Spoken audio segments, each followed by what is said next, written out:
lokacin da aka tura account number ka, in sai ka tsaya ka yi typing ko kuma ka je wani gu ka kwafo ka yi pasting kafin ka tura, to ga wata hanya mai sauki wanda za ka yi tura account number ka cikin sauki ba tare da ka je ka yi wani kwafa ba ko kuma ka yi typing ba.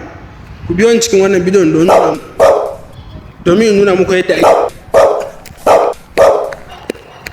Ko in ka shiga setting sai ka yi searching din personal dictionary.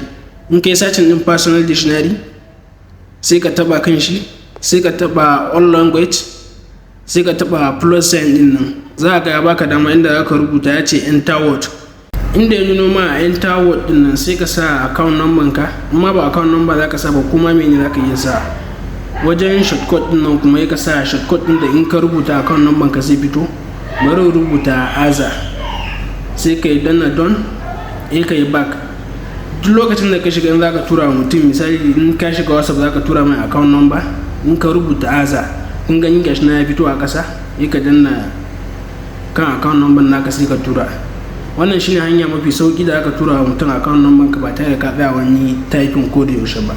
Kada ku manta ku yi following ɗina domin samun ire-iren wannan videos din. Nagode.